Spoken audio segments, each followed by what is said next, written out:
오늘은 사랑과 차별이라는 제목으로 말씀을 나누도록 하겠습니다.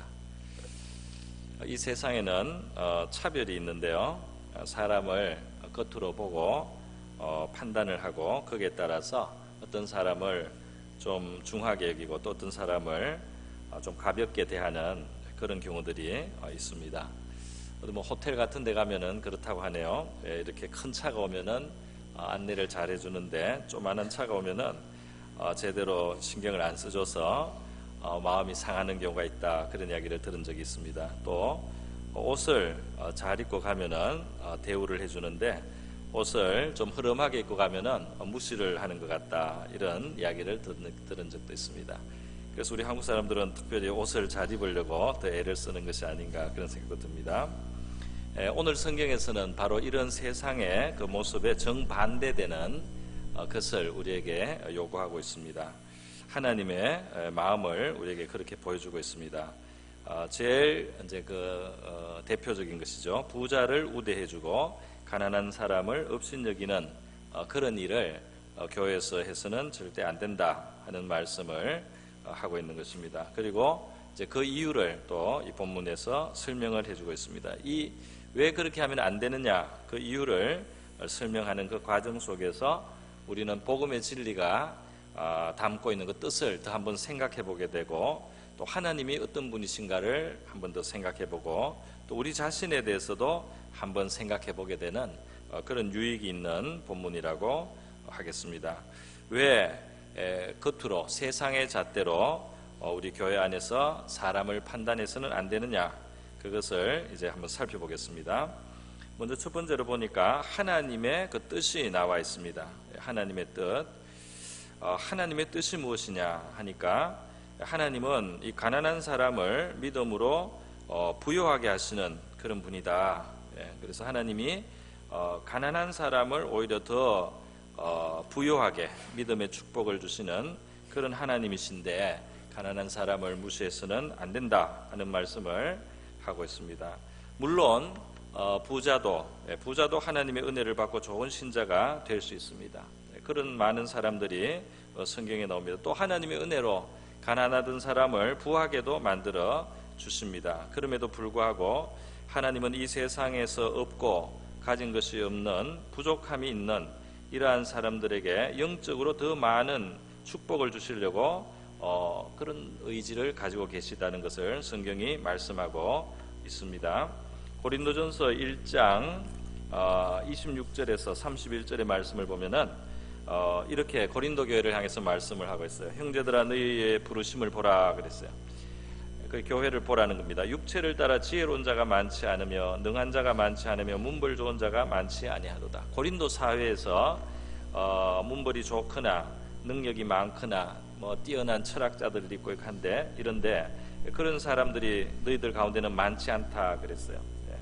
그러나 하나님께서 세상의 미련한 것들을 택하사 지혜 있는 자들을 부끄럽게 하려 하시고, 세상의 약한 것들을 택하사 강한 것들을 부끄럽게 하려 하시며, 하나님께서 세상의 천한 것들과 멸시받는 것들과 없는 것들을 택하사 있는 것들을 폐하려 하시나니, 이는 아무 육체도 하나님 앞에서 자랑하지 못하게 하려 하심이니라. 하나님은 일부러 이 세상의 기준에서 더 부족한 사람들을 택해 주시고 그들을 하나님께서 존귀하게 만들어 주셔서 이 세상 것이 아무것도 아니라는 것을 하나님은 드러내시기를 원하시는 그런 하나님의 의지가 있다는 것입니다. 이 세상에 별것도 아닌 걸 가지고 자랑하고 그것을 가지고 교만하고 또 그것을 가지고 하나님을 대적하기까지 하는 이런 세상을 하나님은 기뻐하지 않습니다. 그래서 하나님은 오히려 이 세상에서 자기가 없다고 생각하고 또 천대도 받고 이런 사람들을 하나님께서 신령한 복으로 축복하시고, 또 하나님께서 각종 하나님의 좋은 것을 채워주셨어요. 그래서 정말 하나님 앞에서 이 세상 것이 별것 아니다 말이죠. 하나님이 주시는 진정한 생명의 삶이 이 가난한 자들에게도, 이 세상에 없는 자들에게도 얼마든지 주어질 수 있다는 것을 하나님은 드러내시기를 원하신다는 것입니다. 그래서 하나님은 예수 그리스도를 우리에게 주셔서요, 예수께서 우리의 지혜가 되고 의로움이 되고 거룩함이 되고 구원함이 되게 하셨다. 그래서 우리가 예수로 자랑하는 자가 되고 예수로 말미암아서 복된 자가 되고 예수로 말미암아서 만족한 자가 되는 이러한 것을 하나님은 이 세상에 보이시기를 원하신다는 것입니다. 여러분, 그래서 예수님께서는 갈릴리 어부 출신들, 어부들을 불러서서 자기의 처음 제자들로, 중요한 제자들로 먼저 삼아주시지 않습니까? 나중에 물론 바울이나 바나바 같이 학식이 있거나 그 사회적인 지위가 있는 사람들도 또 예수님이 얼마든지 불러서 사용하시고 그렇게 교회를 섬기게 하셨지만은 주님께서는 일부러 없는 사람들을 택하여 주셔서요, 그들로 이 교회의 기초를 놓게 하시고 또 기둥을 삼아 주셨던 것입니다. 사람을 외적인 조건만 가지고 보는 이 세상의 잣대, 그것은 하나님의 기뻐하시는 바가 아닙니다. 우리는 예수님을 생각할 때도 바로 그렇게 보는 것입니다. 예수님을 생각할 때도 바로 그렇게 봐요. 고린도후서 5장 16절의 말씀을 보면 이렇게 돼 있어요. 그러므로 우리가 이제부터는 어떤 사람도 육신을 따라 알지 아니하노라. 세상적인 것을 가지고 그 사람을 판단하지 않는단 말입니다. 비록 우리가 그리스도도 육신을 따라 알았으나 이제부터는 그같이 알지 아니하노라. 예수 그리스도도 처음에 나타났을 때는 갈릴리 시골 아주 촌뜨기 사람이고, 그리고 그 집안이 무슨 유다 다윗 왕의 그 혈통이긴 하지만은 몰락을 해가지고 그 목수 일을 하고 있는 집안 아닙니까? 목수, 아버지도 목수, 예수님도 목수로 계셨어요. 그것이 그 동네에 알려진, 세상의 잣대로 알려진 그리스도, 우리의 구원자이신 그리스도가 이 세상의 잣대에서 볼 때는 굉장히 사실은 신분이 낮아요. 그런 낮은 신분입니다. 오늘 이 본문에서 일부러 2장 1절에서 영광의 주 곧 우리 주 예수 그리스도에 대한 믿음을 너희가 가졌으니 사람을 차별하지 말라, 이렇게 했습니다. 우리의 영광의 주님이 이 세상을 사실 때 말이죠, 촌뜨기로 갈릴리 시골에서, 그리고 그 목수의 일을 하면서 손으로 일하는 사람으로서 그렇게 물건을 만들고 망치를 두드리고 못질을 하고 대패질을 하면서 이렇게 지내셨던 분이 영광의 주님이시다 말이죠. 그분이 하나님의 존귀하신 아들이시고 온 인류와 만물 위에 높으시고 또 구원자시고 그분이 최고로 영광을 받으시는 분이라는 사실을 우리는 믿음으로 고백을 하는 것입니다. 그 세상의 잣대로는 형편없이 보이는 바로 그런 분이지만은 하나님의 나라에서 영원한 세계에서 그분의 존귀와 영광에 필적할 자가 아무도 없으신 바로 그 영광의 주님 예수 그리스도를 아는 우리 하나님의 백성들은 이렇게 예수 그리스도를 그와 같이 영적인 또 영혼의 관점에서 우리가 보고 그렇게 알고 믿듯이 우리 사람을 대함에 있어서도 지금 잠시 살다가 가는 이 세상에서 조금 더 가진 것, 조금 더 덜 가진 것, 조금 더 배운 것, 조금 더 못 배운 것, 이것을 가지고 사람을 판단하지 않는다는 것입니다. 하나님 앞에서 영원한 그 사람의 존재가 가진 가치를 있는 그대로 보고 하나님이 주실 영원한 그 사람의 존귀와 영광을 보는 눈을 가지고 우리가 사람을 대해야 된다는 것입니다. 그것이 바로 믿음의 눈이고요, 우리가 세상과 많은 점에서 다르게 볼 수 있는 것입니다. 우리 영광의 주님 예수께서 이 땅을 사는 동안에 별로 참 영광을 받는 것처럼 보이지가 않았습니다. 최고로 영광을 받는 것처럼 보이는 때가 있었는데 그것은 예루살렘에 입성할 때 사람들이 호산나 하고 그 종려나무 가지를 흔들면서 예수님을 맞아들일 때였어요. 그때 예수님이 세상에서 그나마 최고의 영광을 받으신 때입니다. 그러나 그때도 보면은 예수님은 왕의 마차나 큰 늠름한 말을 타신 것도 아니고 나귀 새끼를 타시고 말이죠. 발이 땅에 질질 끌리는 그런 작은 나귀의 새끼의 등에 타시고 그 참 초라한 모습이에요. 그런 모습으로 예루살렘에 입성하시는 모습입니다. 그리고 예수님의 제일 중요한 그 일을 하실 때 십자가에 달려서 죽으시는 그 모습은 또 그 십자가에 달리신 그의 고난을 받고 채찍질을 당하고 모욕을 당하시는 이런 모습은 세상의 만물의 찌꺼기 같은 모습이라고 할 수 있습니다. 정말 짓밟힌 모습이요, 무시당하고 멸시당하고 천대당하는 그런 모습이었지만 그 모습은 그렇지만은 바로 그런 가운데 예수님은 우리 인류를 구원하시는 하나님이 보실 때 이 세상에 그 어떤 영웅이나 그 어떤 제왕이 했던 일보다 더 위대한 일을 하고 계셨던 것이에요.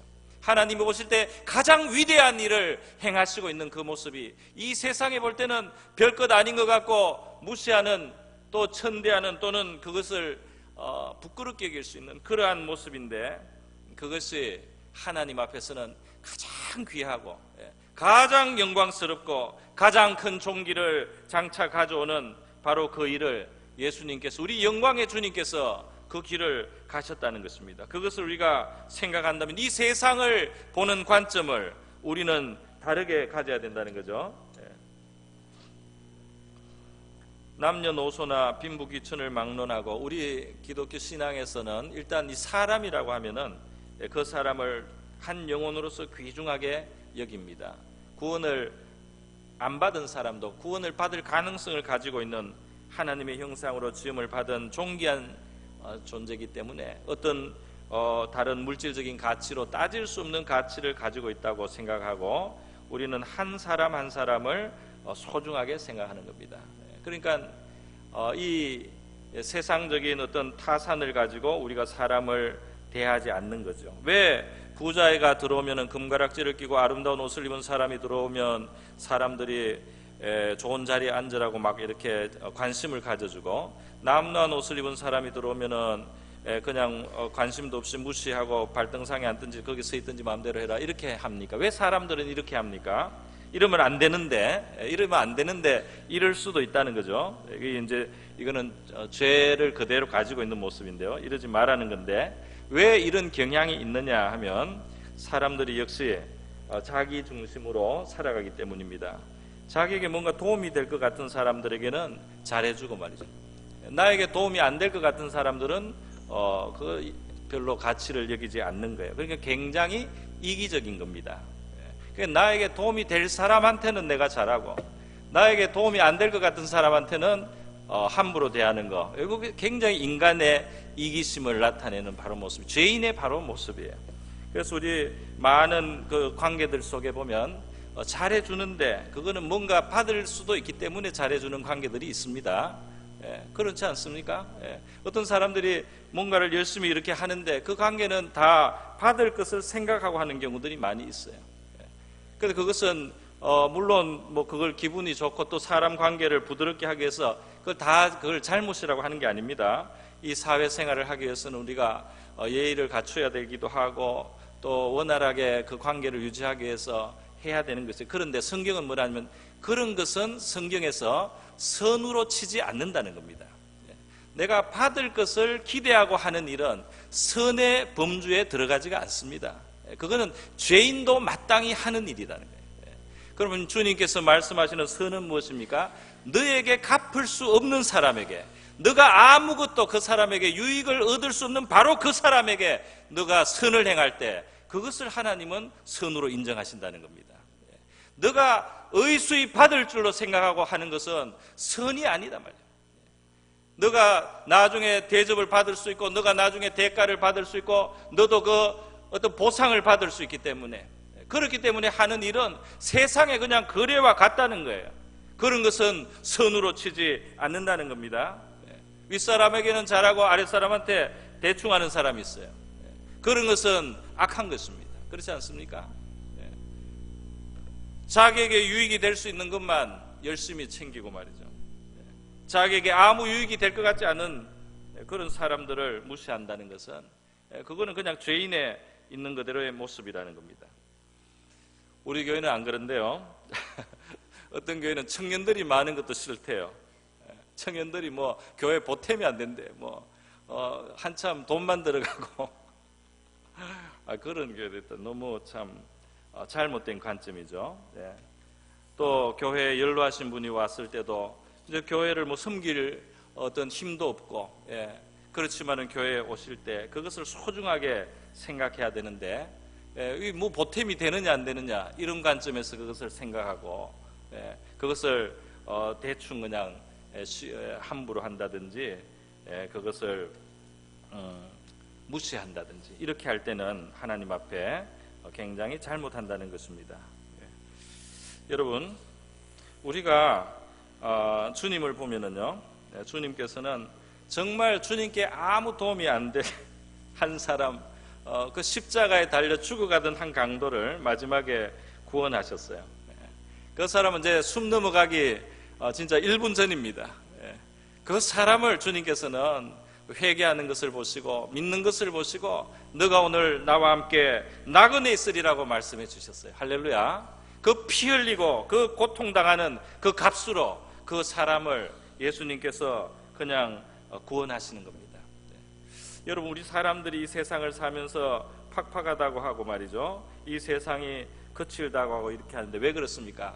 다 이익을 따라서 사니까 그렇잖아요. 그렇지 않습니까? 하나님의 나라는, 하나님은 이 영혼을 귀히 여기고 그 존재 자체를 소중하게 생각하셨어요. 정말 순수하게 주님께서는 우리에게 사랑을 베풀어 주십니다. 할렐루야. 우리가 하나님께 쓸모가 있어서 하나님이 우리를 대해주시는 게 절대로 아니에요. 우리가 주님께 쓸모가 하나도 없어도 하나님의 사랑은 변치 않는 줄 믿으시기 바랍니다.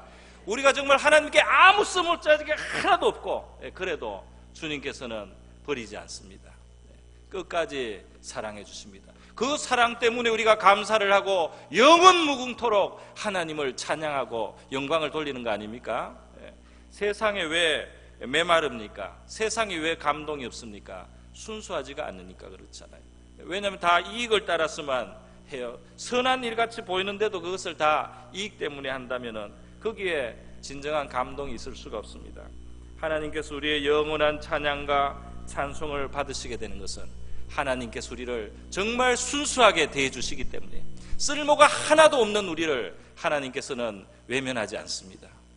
그래서 우리를 구원해 주시고 용서해 주시고 하나님의 이름에 사실 누를 끼치는데도 끝까지 붙들어 주셨어요. 함께 가시는 그런 주님의 모습을 우리가 보게 되는 것입니다.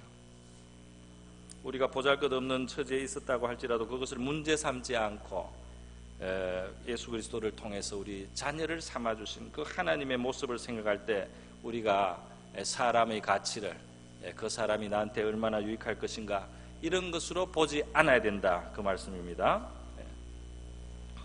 두 번째로 오늘 본문에서 사람을 차별하는 것이 왜 잘못이냐 하면은 그것은 사랑의 법을 어기는, 바로 성경의 최고 최대의 법, 그리고 모든 율법의 핵심이고 그 본질이고 엑기스가 되는 이 사랑의 법을 범하는 죄가 되기 때문이란 겁니다.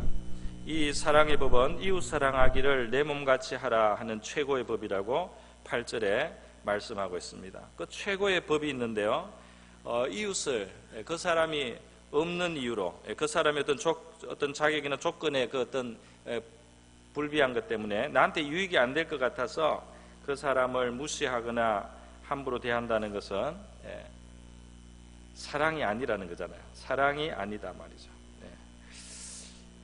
율법은 그 원리가 뒤집어서 생각하는 겁니다. 반대 입장에 서보는 겁니다. 율법은 대접을 받고자 하는 대로 대접하는 거라고 예수님이 설명을 해주셨어요. 그래 한번 거꾸로 한번 생각해 보면 됩니다. 우리 자신이 없는 처지가 되고 우리 자신이 아주 빈궁하게 되고 우리 자신이 굉장히 어려워질 수 있지 않습니까? 그런 처지에 있을 때 다른 사람이 당신을 어떻게 대하는 것이 당신에게 좋겠느냐 말이죠. 당신을 한번 그 반대 입장에서 한번 서보라는 거예요. 당신이 지금 흐름하게 입을 수밖에 없는 그 형편에 있다고 한번 생각을 해보라는 거예요. 당신이 정말 아무것도 참 가질 것도 없고 드릴 것도 없고 다른 사람이 볼 때 정말 도움이 안 될 것 같이 보이는 바로 그 자리에 당신이 있을 수 있다는 사실을 생각하고 말이지. 그 자리에 있는 사람으로서 한번 어떻게 하는 것이 좋겠는가, 어떻게 사람들이 당신을 대하면 좋겠는가 생각을 해보라는 것입니다. 그러면 우리 당연히 그럴 때라도 우리를 무시하지 않고 우리를 인간적으로 인격적으로 그렇게 존중해 주는 것이 우리에게 위로가 되지 않겠는가 말이죠. 잠언 14장 31절 말씀에 보면 가난한 사람을 학대하는 자는 그를 지으신 이를 멸시하는 자요 그랬어요. 그리고 궁핍한 사람을 불쌍히 여기는 자는 주를 존중하는 자다 그랬습니다.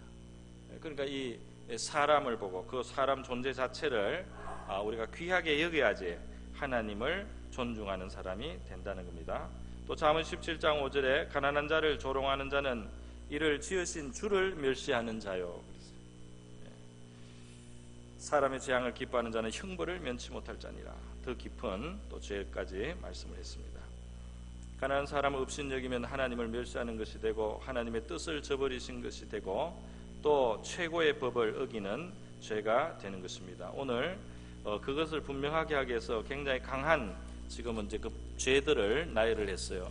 간음하지 말라, 살인하지 말라, 이런 법을 말했습니다. 간음죄나 이런 것들은 사람들이 굉장히 이야기를 막 하고 비난을 많이 합니다. 그게 굉장히 부끄럽게 여기고 그렇게 그 죄라고 하는 거죠. 그러니까 살인죄도 물론 그렇습니다. 그런데 어떤 사람이 간음죄는 범하지 않았지만 살인죄를 범하면 역시 율법을 어긴 것이 아니겠습니까?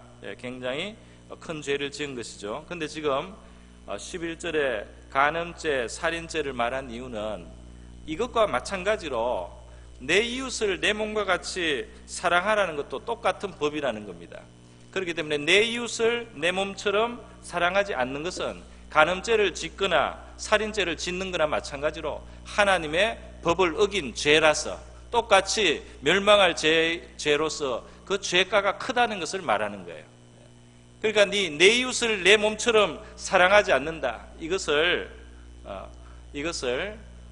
내 이웃을 내 몸처럼 사랑하라는 이 율법을 지키지 않는 것을 간음죄를 지은 것이나 살인죄를 지은 것이나 이웃을 내 몸처럼 사랑하지 않은 것이나 사랑하지 않기 때문에 차별한 것이나 같다 이 말입니다. 하나님 앞에 죄가 되는 데 있어서는 같다 이 말입니다.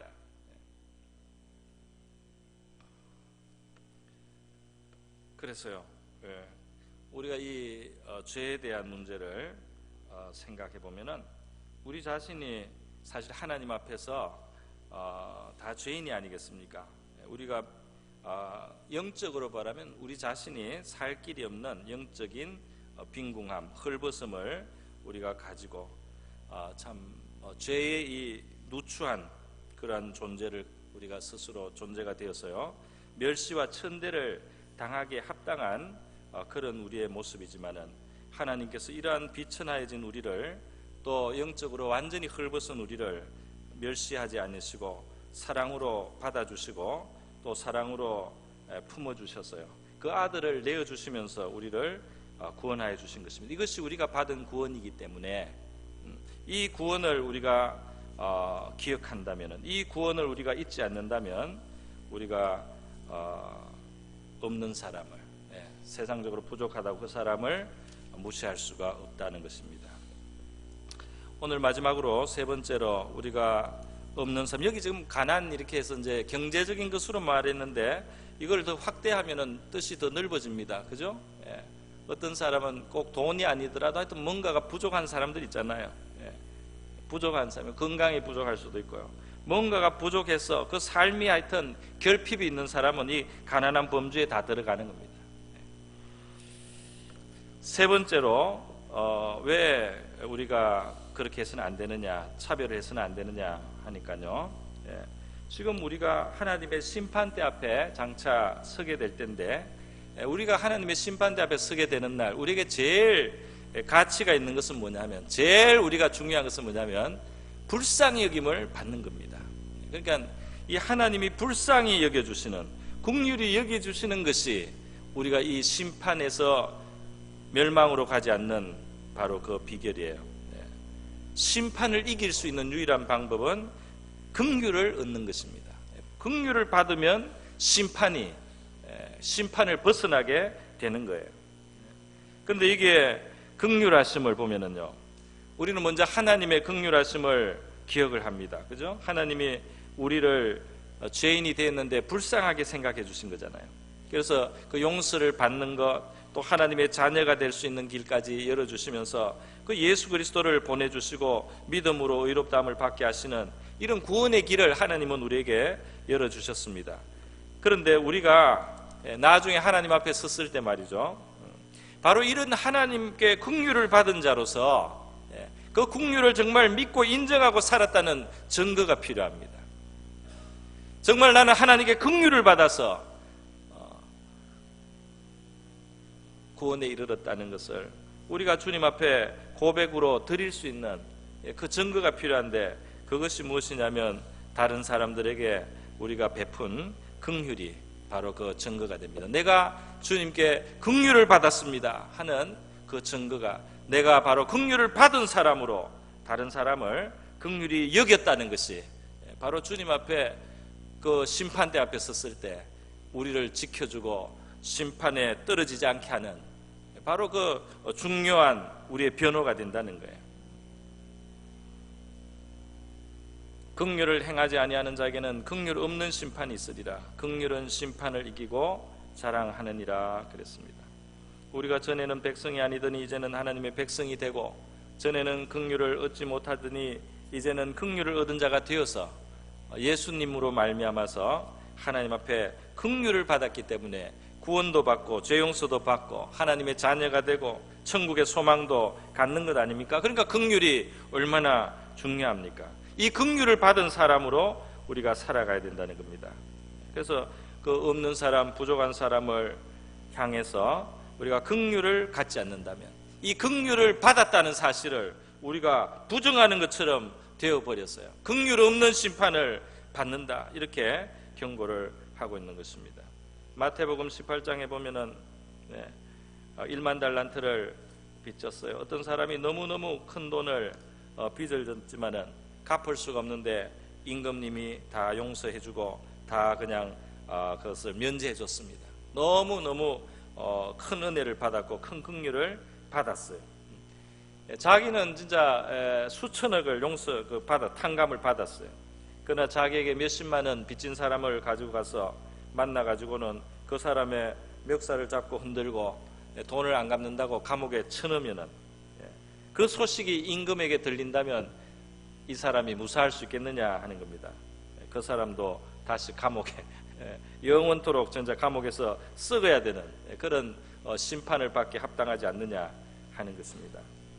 그래서 예수님께서는 너희가 마음으로부터 형제를 용서하지 않으면 나의 하늘 아버지께서도 너희에게 이와 같이 하시리라 하시고 경계 말씀을 주셨습니다.